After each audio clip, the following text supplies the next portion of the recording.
और वो मेरा मसला भी नहीं। मीरा बाप से इसलिए रब्ता करना चाह रही है कि वो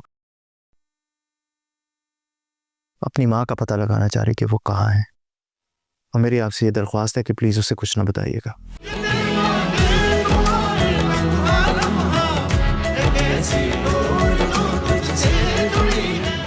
अली साहब, आपने जो हालात बयान किए हैं, इन हालात में तो अलिया की ससुराल से बात करना ही बेकार है। आप अलिया से कहें कि फ़ौरन तनसीखी निकाह का दावा दायर करें।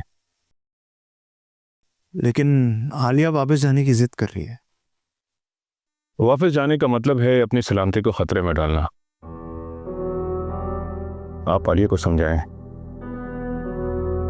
मैं चाहता हूं कि आप उन लोगों से बात करें जो रकम अदनान ने अब्दुल से उधार ली है,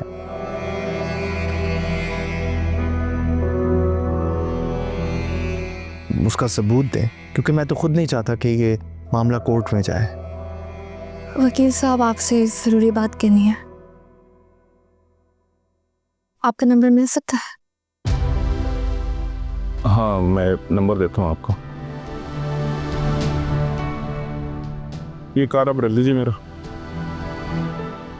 मीरा, अगर तुमने मुझ पर कोई केस करवाना है तो मुझसे कह सकती हो मेरे सामने। प्लीज़ अली। शुक्रिया।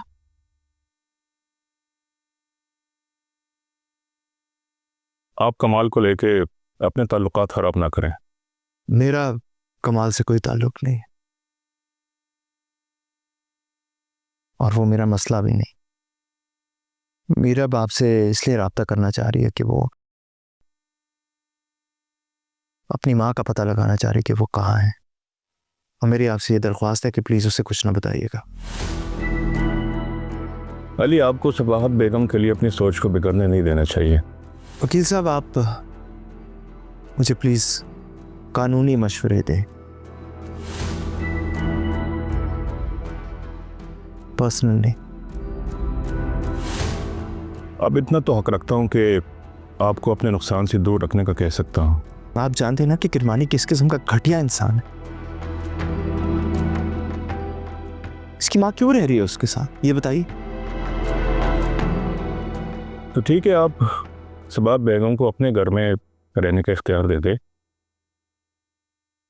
मैं तो उनकी मलकियत की फाइल भी दे चुका हूँ अभी उनको। वैसे आपको भी ना बहुत जल्दी थी अपना फर्ज निभाने की।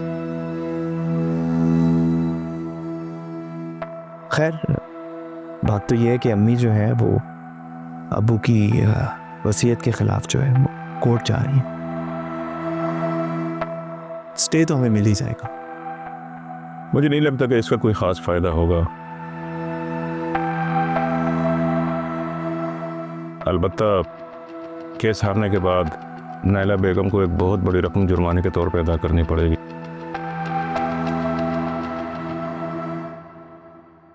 ठीक है ना, सबात आंटी की दिल की मुराद पूरी हो जाएगी, क्योंकि पैसा उनका ईमान है। इसलिए तो किरमानी जैसे घटिया शख्स के साथ रह रही हूँ। आपके किरमानी साहब के मुतालिक राय बहुत गलत है। आप एक दफ़ा उनसे मिलकर तो देख लीजिएगा। 7 स्ट्रीट पे किरमानी प्लाजा में ग्राउंड फ्लोर पे इनका ऑफिस है।